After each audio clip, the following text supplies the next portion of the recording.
कभी आपने सोचा है कि एक शब्द, एक ध्वनि, एक मंत्र क्या सचमुच इतना शक्तिशाली हो सकता है कि वह ब्रह्मांड की ऊर्जा को छू सके? क्या यह संभव है कि जो कुछ हम अपने होठों से उच्चारित करते हैं वह केवल हवा में विलीन नहीं होता, बल्कि अस्तित्व के ताने बाने को स्पर्श करता है?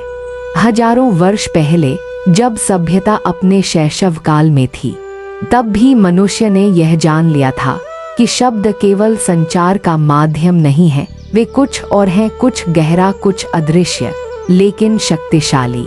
प्राचीन भारत में जब ऋषि मुनि हिमालय की कंदराओं में और घने वनों के बीच साधना में लीन थे, तब उन्होंने एक विज्ञान को जन्म दिया था जिसे आज हम मंत्र विज्ञान के नाम से जानते हैं।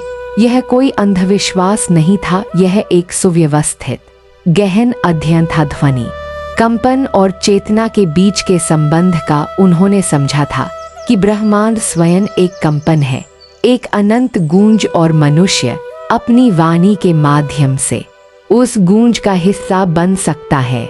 वेदों में, जो मानव इतिहास के सबसे प्राचीन ग्रंथों में से हैं, मंत्रों को केवल प्रार्थना नहीं माना गया, उन्हें एक साधन माना गया, एक कुंजी जो अदृश्य लोकों के द्वार खोल सकती थी। ऋग्वेद, जो लगभग 3500 वर्ष पूर्व लिखा गया, वह पूर्णतः मंत्रों का संग्रह था। उसकी हर पंक्ति, हर शब्द एक विशेष लय और छंद में बुना गया था, क्योंकि वे ऋषि जानते थे कि लय मायने रखती है, स्वर मायने रखता है, और उच्चारण की शुद्धता मायने रखती है। ऋग्वेद के 10वें मंडल में एक ऋचा है जो कहती है कि वाणी ही वह शक्ति है जिससे सृष्टि की रचना हुई। वाक देवी, यानी वाणी की देवी सरस्वती को ब्रह्मांड की सृजन शक्ति का प्रतीक माना गया। यह केवल एक प्रतीक नहीं था, बल्कि एक गहरा दार्शनिक सत्य था। शब्द से ही विचार जन्म लेता है, विचार से संकल्प, और संकल्प से कर्म। इस प्रकार शब्द सृष्टि का मूल बीज है। उपनिषदों में, जो वेदों के दार्शनिक सार हैं, मंत्रों की शक्ति को और गहराई से समझाया गया। मांडूक्य उपनिषद में ओम की व्याख्या की गई, जिसे संपूर्ण ब्रह्मांड का प्रतीक माना गया।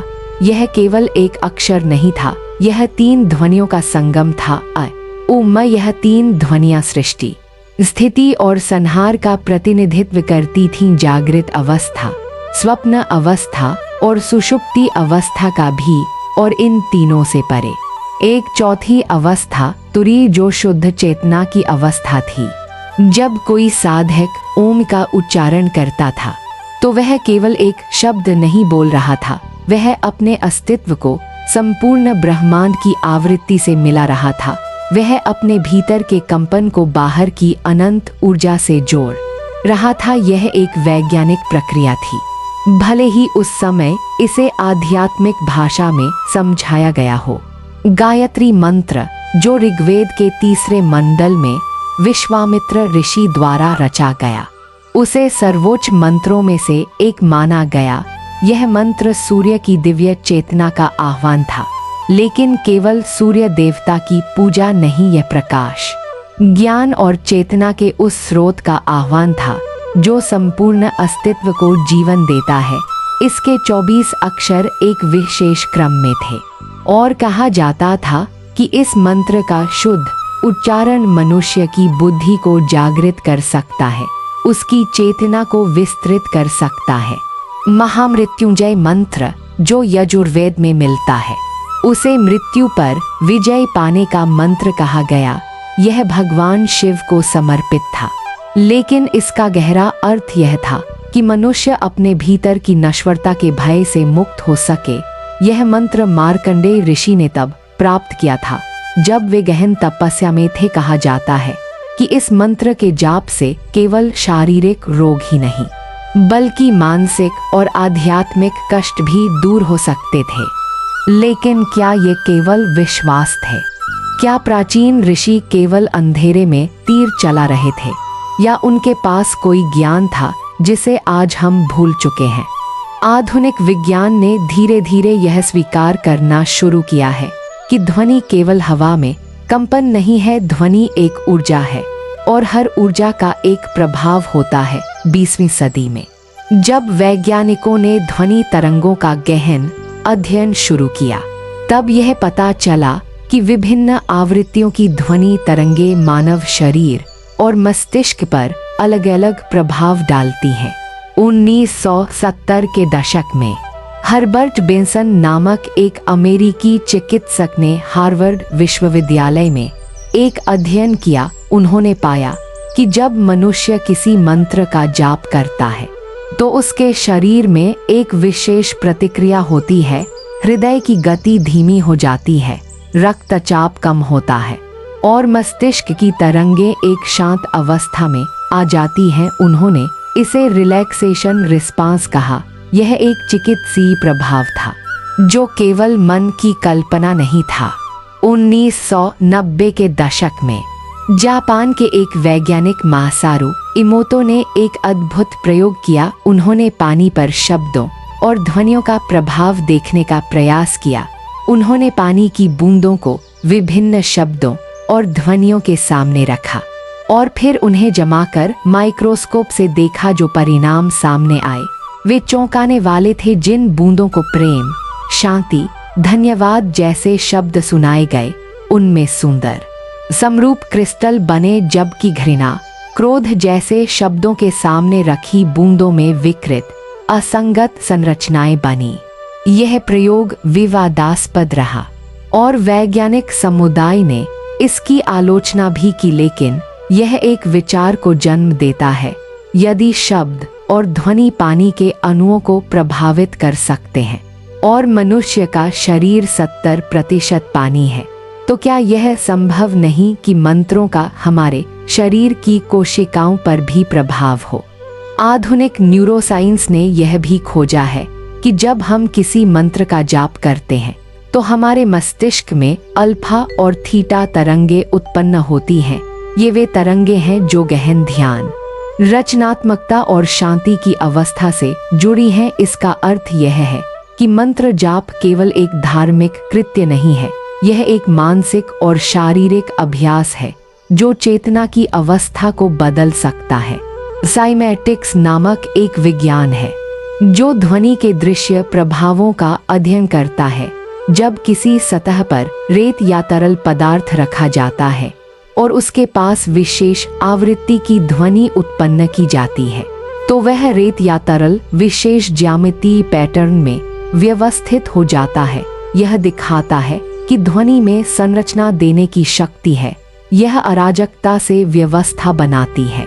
प्राचीन भारत में यह ज्ञात था तंत्र शास्त्र में, जो एक गूढ़ विज्ञान था। मंत्रों को यंत्रों और चक्रों के साथ जोड़ा गया। यंत्र ज्यामितीय आकृतियां थीं और माना जाता था कि जब मंत्र का उच्चारण किया जाता है तो वह यंत्र में निहित ऊर्जा को जागृत करता है। यह केवल अंधविश्वास नहीं था, यह एक समझ थी कि ध्वनि, आकृति और ऊर्जा परस्पर जुड़े हैं। योग शास्त्र में पतंजलि ने अपने योग सूत्र में मंत्रों का उल्लेख किया। उन्होंने कहा कि ओम ईश्वर का प्रणव है और इसका जाप मन को एकाग्र करता है। उन्होंने यह भी कहा कि जब मन एकाग्र होता है तो साधक को सिद्धियां प्राप्त हो सकती हैं।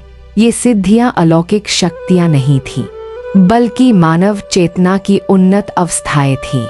आयुर्वेद में भी मंत्रों का प्रयोग किया गया। चरक संहिता और सुश्रुत संहिता, जो आयुर्वेद के मूल ग्रंथ हैं, उनमें कुछ रोगों के उपचार में मंत्रों का उल्लेख है। यह माना गया कि कुछ रोग केवल औषधि से नहीं, बल्कि मन और चेतना के स्तर पर उपचार से ठीक होते हैं, और मंत्र वह माध्यम था जो मन की गहराई तक पहुंच सकता था। लेकिन क्या यह केवल भारत तक सीमित था? नहीं, संपूर्ण विश्व में विभिन्न सभ्यताओं ने ध्वनि और शब्दों की शक्ति को पहचाना था। तिब्बत में बौद्ध भिक्षु ओम मणि पद्मे हूं का जाप करते थे। यह मंत्र करुणा का प्रतीक था और माना जाता था कि इसके जाप से मन शुद्ध होता है और जीवन में शांति आती है। प्राचीन मिस्र में पुजारी विशेष मंत्रों का उच्चारण करते थे। जिन्हें हेका कहा जाता था। ये मंत्र देवताओं को प्रसन्न करने और प्रकृति की शक्तियों को नियंत्रित करने के लिए प्रयोग किए जाते थे। पिरामिडों की दीवारों पर उत्कीर्ण पाठ इन मंत्रों से भरे हुए हैं। यूनानी सभ्यता में ऑर्फियस नामक एक पौराणिक संगीतकार की कथा है, जिसकी संगीत और शब्दों की शक्ति इतनी प्रबल थी कि वह पशुओं को वश में कर सकता था, पैरों को मोड़ सकता था और यहाँ तक कि पाताल लोक के द्वार खोल सकता था। यह एक प्रतीक था उस विश्वास का कि ध्वनि में परिवर्तन की शक्ति है। भारत में इतिहास ऐसी कथाओं से भरा है जहाँ मंत्र सिद्ध ऋषियों ने प्रकृति और घटनाओं को प्रभावित किया। ऋषि विश्वामित्र, जिन्होंने गायत्री मंत्र की रचना की, उन्होंने अपनी तपस्या से इतनी शक्ति प्राप्त की कि उन्होंने एक समानांतर स्वर्ग की रचना करने का प्रयास किया। यह केवल एक कहानी नहीं थी, यह एक प्रतीक था उस विश्वास का कि मनुष्य की चेतना जब संकल्प और ध्वनि से संयुक्त होती है तो असाधारण कार्य कर सकती है। ऋषि वशिष्ठ, जो राजा दशरथ के गुरु थे, उन्हें मंत्र सिद्धि में महारत हासिल थी। कहा जाता है कि उन्होंने अपनी गाय कामधेनु को मंत्रों के बल पर संरक्षित किया था। यह प्रतीकात्मक था, लेकिन इसका अर्थ यह था कि मंत्रों से मनुष्य अपनी इच्छित वस्तु को प्रकट कर सकता है। महाभारत में द्रोणाचार्य ने अपने शिष्य अर्जुन को ब्रह्मास्त्र का मंत्र सिखाया। यह एक ऐसा अस्त्र था जिसे मंत्र के उच्चारण से ही प्रकट किया जा सकता था। यह केवल एक कल्पना नहीं थी, यह उस समय की समझ थी कि शब्द और संकल्प से ऊर्जा को निर्देशित किया जा सकता है। प्राचीन भारत में राजा अपने महत्वपूर्ण निर्णयों से पहले राजगुरु से परामर्श करते थे। ये राजगुरु मंत्र सिद्ध होते थे। वे युद्ध, शांति, वर्षा और समृद्धि के लिए विशेष मंत्रों का जाप करते थे। चंद्रगुप्त मौर्य के काल में उनके गुरु चाणक्य ने न केवल राजनीति बल्कि मंत्र विद्या में भी पारंगत थे। यह माना जाता था कि मंत्रों से शत्रुओं को कमजोर किया जा सकता है और मित्रों को सुरक्षा प्रदान की जा सकती है। लेकिन यहाँ एक गहरा प्रश्न उठता है, क्या मंत्र वास्तव में बाहरी ब्रह्मांड को प्रभावित करते हैं या वे केवल हमारे भीतर की चेतना को प्रभावित करते हैं? क्या यह एक मनोवैज्ञानिक घटना है या एक वास्तविक ऊर्जा का संचरण? यह प्रश्न सरल नहीं है, लेकिन एक बात स्पष्ट है, जब हम किसी मंत्र का जाप करते हैं तो हमारा मन एकाग्र होता है, हमारी चेतना एक विशेष दिशा में प्रवाहित होती है और जब चेतना एकाग्र होती है तो वह शक्तिशाली बनती है। यह संकल्प शक्ति है, यह वह बल है जो मनुष्य को असाधारण कार्य करने में सक्षम बनाता है। भगवद गीता में भगवान श्री कृष्ण ने अर्जुन से कहा था कि मन अत्यंत चंचल है, लेकिन अभ्यास और वैराग्य से इसे वश में किया जा सकता है। मंत्र जाप वह अभ्यास है, यह मन को एक केंद्र बिंदु देता है और जब मन केंद्रित होता है तो वह शक्ति का स्रोत बन जाता है। विश्वास की भी एक महत्वपूर्ण भूमिका है। जब मनुष्य किसी मंत्र में पूर्ण विश्वास के साथ जाप करता है तो उसका पूरा अस्तित्व उस कंपन के साथ जुड़ जाता है।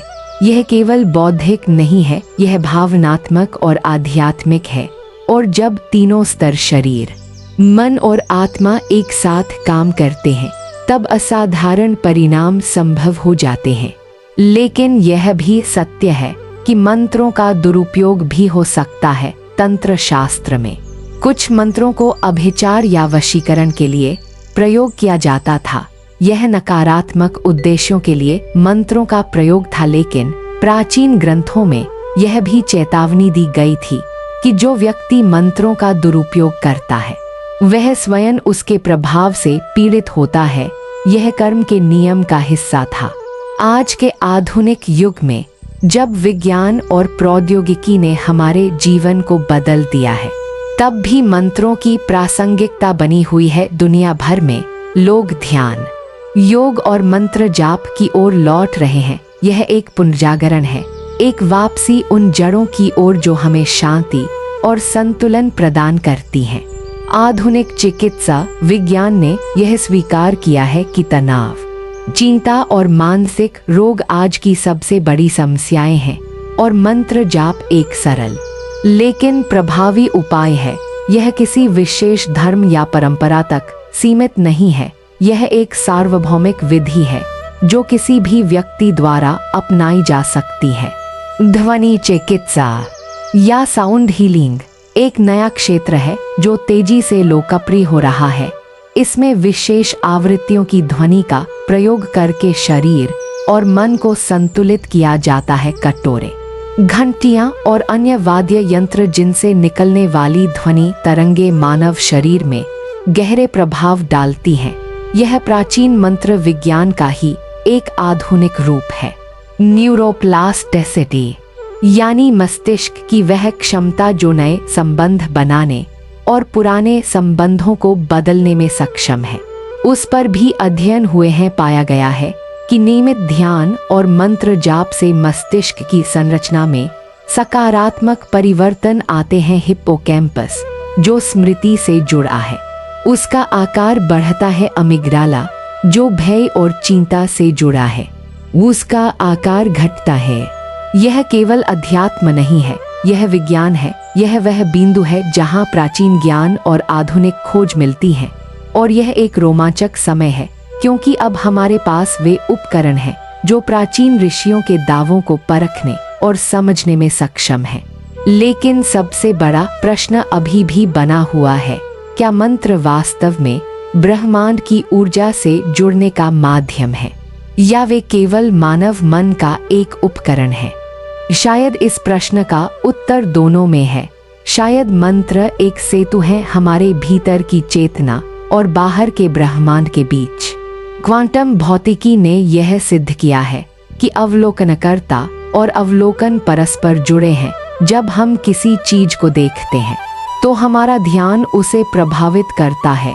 यह सिद्धांत बताता है कि चेतना केवल एक निष्क्रिय दर्शक नहीं है, वह एक सक्रिय भागीदार है। यदि यह सत्य है तो फिर मंत्र जो चेतना को एकाग्र और निर्देशित करते हैं, वे वास्तव में हमारे चारों ओर की वास्तविकता को प्रभावित कर सकते हैं। उपनिषदों में एक महान वाक्य है, तत्वमसि, जिसका अर्थ है तुम वही हो। पूर्णविराम यह कहता है कि मनुष्य और ब्रह्मांड अलग नहीं है, हम उसी ऊर्जा के अंश हैं जिससे यह संपूर्ण सृष्टि बनी है। यदि यह सत्य है तो फिर हमारे शब्द, हमारे विचार, हमारे कंपन ये सब ब्रह्मांड के साथ संवाद कर रहे हैं और मंत्र वह भाषा है जिसे ब्रह्मांड समझता है। प्राचीन भारतीय दर्शन में शब्द को स्फोट कहा गया। यह वह सूक्ष्म ध्वनि है जो उच्चारण से पहले मन में उत्पन्न होती है। यह विचार की सबसे शुद्ध अवस्था है और जब यह स्फोट मंत्र के रूप में प्रकट होता है तो वह केवल भौतिक ध्वनि नहीं रह जाता, वह एक संकल्प बन जाता है, एक इरादा, एक ऊर्जा की लहर जो अस्तित्व में फैलती है। महान संत और दार्शनिक आदि शंकराचार्य ने 8वीं शताब्दी में अपने ग्रंथों में मंत्रों के महत्व को समझाया था। उन्होंने कहा था कि मंत्र एक नौका की तरह है जो साधक को संसार के सागर से पार ले जाती है। लेकिन उन्होंने ये भी कहा कि मंत्र तभी प्रभावी होते हैं जब उन्हें शुद्ध उच्चारण, सही समझ और गहन भक्ति के साथ जपा जाए। स्वामी विवेकानंद ने 19वीं शताब्दी में पश्चिम को भारतीय अध्यात्म से परिचित कराया। उन्होंने कहा था कि मंत्र एक आध्यात्मिक विद्युत तार की तरह है जो मनुष्य को दिव्य चेतना से जोड़ते हैं। उन्होंने ये भी कहा कि मंत्रों की शक्ति केवल विश्वास में नहीं बल्कि अभ्यास और अनुभव में है। 20वीं सदी में रमण महर्षि जैसे संतों ने भी मंत्रों की महत्ता को स्वीकार किया। उन्होंने विशेष रूप से आत्मविचार और मैं कौन हूँ जैसे प्रश्नों को एक प्रकार का मंत्र माना। यह मौन मंत्र था जो मन को अपने स्रोत की ओर मोड़ता था। तंत्र परंपरा में, जो भारत की एक प्राचीन और गूढ़ परंपरा है, मंत्रों को बीज मंत्र कहा गया। ये एक अक्षर के मंत्र थे जैसे हरि, श्री, क्ली ए आदि हर बीज मंत्र एक विशेष देवता या ऊर्जा से जुड़ा था और माना जाता था कि इन बीज मंत्रों में संपूर्ण शक्ति सिमटी हुई है। जैसे एक बीज में पूरा वृक्ष छिपा होता है। तंत्र साधक इन बीज मंत्रों का जाप करते थे और उन्हें यंत्र और चक्रों के साथ जोड़ते थे। माना जाता था कि मानव शरीर में 7 मुख्य चक्र हैं। मूलाधार, स्वाधिष्ठान, मणिपुर, अनाहत, विशुद्ध, आज्ञा और सहस्रार। हर चक्र एक विशेष ऊर्जा केंद्र है और हर चक्र का एक बीज मंत्र है। जब साधक उस बीज मंत्र का जाप करता था तो वह चक्र जागृत होता था और उसकी सुषुप्त शक्ति प्रकट होती थी। कुंडलिनी योग में, जो तंत्र का ही एक अंग है, यह माना गया कि मनुष्य की रीढ़ की हड्डी के आधार पर एक सुप्त ऊर्जा कुंडली मारे बैठी है। इसे कुंडलिनी शक्ति कहा गया। मंत्र जाप, प्राणायाम और ध्यान के माध्यम से इस कुंडलिनी को जागृत किया जा सकता है और जब यह ऊर्जा जागृत होकर ऊपर के चक्रों से गुजरती है और सहस्रार चक्र तक पहुंचती है तो साधक को परम चेतना का अनुभव होता है। यह केवल एक सैद्धांतिक बात नहीं थी। हजारों साधकों ने इस मार्ग पर चलकर इस अनुभव को प्राप्त किया और आज भी संपूर्ण विश्व में लोग इस मार्ग पर चल रहे हैं। लेकिन यहाँ एक चेतावनी भी आवश्यक है। मंत्रों की शक्ति वास्तविक है, लेकिन उन्हें गंभीरता और समझ के साथ अपनाना चाहिए, बिना उचित मार्गदर्शन के, बिना शुद्ध इरादे के। मंत्रों का जाप हानिकारक भी हो सकता है। प्राचीन ग्रंथों में यह बार बार कहा गया है कि मंत्र दीक्षा एक योग्य गुरु से लेनी चाहिए, क्योंकि गुरु वह व्यक्ति है जो पथ को जानता है, जिसने स्वयं उस यात्रा को पूरा किया है। 21वीं सदी में जब हम तकनीक और गति के युग में जी रहे हैं, तब मंत्रों की शक्ति पहले से कहीं अधिक प्रासंगिक है। आज का मनुष्य तनाव, चिंता और अस्थिरता से घिरा हुआ है। उसका मन हजारों विचारों में विभाजित है। वह अपने भीतर के शांति के केंद्र से कट गया है और ऐसे समय में मंत्र एक लंगर की तरह हैं जो उसे स्थिरता प्रदान करते हैं। अब विश्व भर के विश्वविद्यालयों में मेडिटेशन और माइंडफुलनेस पर शोध हो रहे हैं और इन शोधों में मंत्र जाप को एक महत्वपूर्ण उपकरण माना जा रहा है। स्टैनफोर्ड, ऑक्सफोर्ड और भारत के कई संस्थानों में वैज्ञानिक यह समझने का प्रयास कर रहे हैं कि मंत्र कैसे काम करते हैं। एक बात स्पष्ट हो गई है, मंत्र केवल धार्मिक अनुष्ठान नहीं है, वे एक प्राचीन विज्ञान है जिसे आधुनिक संदर्भ में फिर से खोजा जा रहा है। और यह खोज हमें एक महत्वपूर्ण सत्य की ओर ले जा रही है कि मनुष्य केवल एक भौतिक प्राणी नहीं है, वह एक ऊर्जा है, एक कंपन है, एक चेतना है। प्राचीन ऋषियों ने यह समझा था। उन्होंने जाना था कि जब हम किसी मंत्र का जाप करते हैं तो हम केवल शब्द नहीं बोल रहे होते, हम अपनी ऊर्जा को एक विशेष आवृत्ति में समायोजित कर रहे होते हैं। हम अपने अस्तित्व को ब्रह्मांड की लय के साथ संरेखित कर रहे होते हैं और जब यह संरेखन होता है तो जादू होता है, सामंजस्य होता है, शांति होती है। एक प्राचीन कहावत है, यथा पिंडे तथा ब्रह्मांडे, जिसका अर्थ है जैसा पिंड में वैसा ब्रह्मांड में। पूर्णविराम यह कहता है कि मनुष्य का शरीर एक लघु ब्रह्मांड है और ब्रह्मांड एक विशाल मनुष्य है। दोनों एक ही नियमों से संचालित होते हैं, एक ही ऊर्जा से बने हैं। यदि यह सत्य है और अब विज्ञान भी इस ओर संकेत कर रहा है, तो फिर मंत्रों की शक्ति केवल एक अंधविश्वास नहीं है, यह एक वास्तविकता है। यह एक ऐसा माध्यम है जिसके द्वारा मनुष्य अपने भीतर की असीम संभावनाओं को जागृत कर सकता है। लेकिन यह भी महत्वपूर्ण है कि हम यथार्थवादी रहें। मंत्र कोई जादू की छड़ी नहीं है जो रातों रात हमारे जीवन को बदल देंगे। वे एक साधन है, एक अभ्यास है और किसी भी अभ्यास की तरह इसमें समय, समर्पण और धैर्य की आवश्यकता होती है। जो व्यक्ति नियमित रूप से शुद्ध इरादे के साथ समझ के साथ मंत्र जाप करता है, वह धीरे धीरे परिवर्तन देखता है, पहले मन में, फिर शरीर में और अंततः जीवन में। यह परिवर्तन सूक्ष्म होता है लेकिन गहरा होता है। इतिहास के पन्नों में अनगिनत साधकों ने इस सत्य को जिया है। उन्होंने मंत्रों की शक्ति को केवल पढ़ा नहीं बल्कि अनुभव किया, और उनके अनुभवों ने एक परंपरा बनाई, एक ज्ञान की धारा जो सदियों से प्रवाहित हो रही है। आज 21वीं सदी में जब हम अपने पूर्वजों से कटे हुए महसूस करते हैं, तब मंत्र हमें उस जड़ से फिर से जोड़ते हैं। वे हमें याद दिलाते हैं कि हम कौन हैं, कहां से आए हैं और किस दिशा में जाना है। तो फिर क्या मंत्र वास्तव में ब्रह्मांड को बदल सकते हैं? शायद यह प्रश्न सही नहीं है। सही प्रश्न यह है, क्या मंत्र हमें बदल सकते हैं? और जब हम बदलते हैं तो हमारा ब्रह्मांड बदल जाता है, क्योंकि हम ब्रह्मांड से अलग नहीं हैं, हम उसका हिस्सा हैं। जब हम किसी मंत्र का जाप करते हैं तो हम एक प्राचीन संवाद में भागीदार बन जाते हैं। हम उन लाखों साधकों से जुड़ जाते हैं जिन्होंने सदियों से उसी मंत्र का जाप किया है। हम उस ऊर्जा से जुड़ जाते हैं जो पीढ़ी दर पीढ़ी संचरित हुई है, और यह एक शक्तिशाली अनुभव है।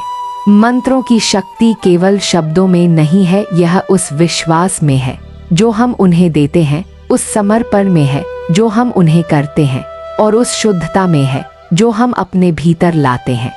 अंततः मंत्र एक दर्पण है। वे हमें वह दिखाते हैं जो हम हैं, और वह भी जो हम बन सकते हैं। वे हमें याद दिलाते हैं कि शब्दों में शक्ति है, ध्वनि में शक्ति है, और चेतना में असीम शक्ति है।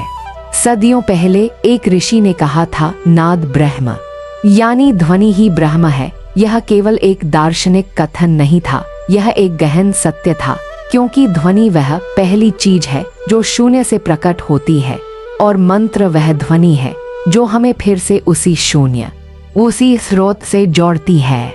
तो जब आप अगली बार किसी मंत्र को सुने या उसका जाप करें, तो केवल शब्दों को मत सुनिए, उस कंपन को महसूस कीजिए, उस ऊर्जा को अनुभव कीजिए, और अपने आप से पूछिए, क्या मैं इस ब्रह्मांड का एक छोटा सा हिस्सा हूँ, या यह ब्रह्मांड मेरे भीतर समाया हुआ है? शायद दोनों सत्य हैं। शायद यही मंत्रों का सबसे बड़ा रहस्य है कि वे हमें दिखाते हैं कि भीतर और बाहर में कोई अंतर नहीं है, कि मनुष्य और ब्रह्मांड एक ही सिक्के के दो पहलू हैं, और मंत्र वह सेतु है जो दोनों को जोड़ता है। प्राचीन भारत की धरती पर, जहां हिमालय की चोटियां आकाश को छूती थीं और गंगा की पवित्र धारा बहती थी, वहां ऋषियों ने एक ज्ञान को खोजा था जो समय के परे है। वह ज्ञान आज भी उतना ही प्रासंगिक है जितना हजारों वर्ष पहले था, क्योंकि मनुष्य की आत्मा नहीं बदली है, उसकी खोज नहीं बदली है। वह अभी भी उसी प्रश्न का उत्तर ढूंढ रहा है, मैं कौन हूँ, मैं कहाँ से आया हूँ, और मेरा उद्देश्य क्या है। मंत्र इन प्रश्नों का सीधा उत्तर नहीं देते, लेकिन वे एक मार्ग प्रदान करते हैं, एक यात्रा, और इस यात्रा में धीरे धीरे उत्तर स्वयं प्रकट होता है। तो मंत्रों की शक्ति क्या है? यह शक्ति परिवर्तन की है, जागृति की है, और संभवतः सबसे महत्वपूर्ण यह शक्ति स्वयं को जानने की है, क्योंकि जब हम स्वयं को जानते हैं तो हम सब कुछ जानते हैं, और यही परम ज्ञान है, यही मुक्ति है, यही मंत्रों का अंतिम उद्देश्य है।